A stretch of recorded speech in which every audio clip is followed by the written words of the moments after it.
ഒരു വീട്ടിലോട്ട് സമ്മതമല്ലാതെ കയറി ചെല്ലാൻ പാടില്ല. നമ്മളൊക്കെ ലൈഫിൽ കൊണ്ടുവരേണ്ട ഒരു രീതിയാണത്. എത്ര അടുത്ത ആളുടെ വീടായിക്കോട്ടെ, സമ്മതമല്ലാതെ ആ വീട്ടിലേക്ക് കയറി ചെല്ലരുത്. ചിലപ്പോൾ നമ്മുടെ അനുജന്റെ വീടാകാം, നമ്മുടെ ജ്യേഷ്ഠന്റെ വീടാകാം, ഇനി ചിലപ്പോൾ നമ്മുടെ തറവാട് വീട് തന്നെ ആവാം. പക്ഷെ അതിൽ താമസിക്കുന്നത് ആരായിരിക്കും? നമ്മുടെ അനുജൻ, അവരുടെ ഭാര്യ, മക്കൾ, അങ്ങനെയുള്ളവരായിരിക്കും. അങ്ങനെയാണെങ്കിൽ പോലും ആ വീട്ടുകാരുടെ സമ്മതമല്ലാതെ നമ്മളെ വീട്ടിൽ കയറാൻ പാടില്ല. പരിശുദ്ധ റസൂൽ സല്ലല്ലാഹു അലൈഹി വസല്ലം തങ്ങളുടെ അധ്യാപനാണ്. കാരണം അതിൽ ധാരാളം ഹൈറാത്തുകളുണ്ട്. ആ ഹൈറാത്തുകൾ മനസ്സിലാവണമെങ്കിൽ ഇന്ന് പേപ്പർ എടുത്ത് വായിച്ചു നോക്കിയാൽ മതി, സോഷ്യൽ മീഡിയ ഉപയോഗിച്ച് നോക്കിയാൽ മതി. സ്വന്തം വീട്ടിൽ കയറിയിട്ടാണ് സ്വന്തം പിതാവിന്റെ കൂട്ടുകാരൻ ചെറിയ മക്കളെ ലൈംഗികമായി ഉപയോഗപ്പെടുത്തുന്നു. അപ്പൊ അവിടെ ഒരു മറ നഷ്ടപ്പെട്ടു പോവുക. കാരണം പലപ്പോഴും ചിലപ്പോൾ നമ്മൾ തന്നെ ചിലപ്പോൾ വീടുകൾക്കിടെ പറയാതെ കയറി ചെല്ലുമ്പോൾ അവിടുത്തെ സ്ത്രീകളുടെ ഔറത്ത് കാണലും അവര് നല്ല വൃത്തിയില്ലാത്ത രൂപത്തിൽ നിൽക്കലൊക്കെ നമ്മൾ കാണും. അവർ ഉണ്ടാകാൻ പാടില്ല.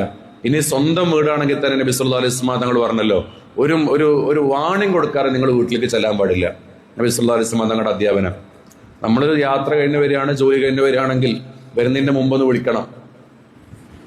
ഞാൻ വരുന്നുണ്ട്, എന്തെങ്കിലും കൊണ്ടുവരണോ, അല്ലെങ്കിൽ ഈ വീട്ടിലില്ലേ, വെറുതെ ഒന്ന് വിളിക്കണം. അത് നബി സല്ലല്ലാഹു അലൈഹി വസല്ലം തങ്ങളുടെ രീതിയാണ്. അങ്ങനെ ഇനി അത് പറയുമ്പോൾ റസൂലുള്ളാഹിന്റെ കാലത്ത് മൊബൈൽ ഫോൺ ഉണ്ടോ എന്ന് ചോദിക്കേണ്ടത്, അറിയിച്ചു കൊടുക്കണം എന്നാണ് പറഞ്ഞതിന്റെ അർത്ഥം. നബി സല്ലല്ലാഹു അലൈഹി വസല്ലം തങ്ങളുടെ യാത്രയിൽ ഞാൻ ഇന്ന സമയത്ത് തിരിച്ചു വരും.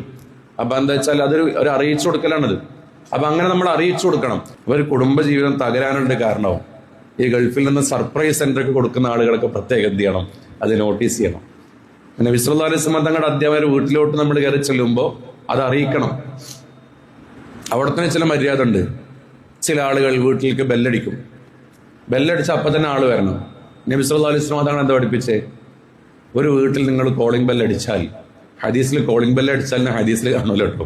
അതിന്റെ അർത്ഥം എന്താണ്? ഒരു വീട്ടിലുള്ള ആളുകളെ നിങ്ങൾ നോക്കിയതാൽ, അവരെ വിളിച്ചാൽ 4 റക്അത്ത് നിസ്കരിക്കേണ്ട സമയം നിങ്ങൾ കാത്തു നിൽക്കണം.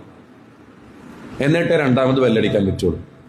നമ്മൾ ഒന്നടിക്കും, ഒന്ന് തിരിഞ്ഞ് വീണ്ടും അടിക്കും, വീണ്ടും അടിക്കും, അടിച്ചുകൊണ്ടേയിരിക്കും. നമുക്ക് തീരെ ടൈം ഉണ്ടാവില്ല. അന്ന് 4 റക്അത്ത് നിസ്കരിക്കേണ്ട സമയം കഴിഞ്ഞിട്ട് ചെയ്യണമെന്ന് പറയാനുള്ള കാരണം എന്താ? ഒരുപക്ഷെ ആൾ നിസ്കരിക്കലാവും.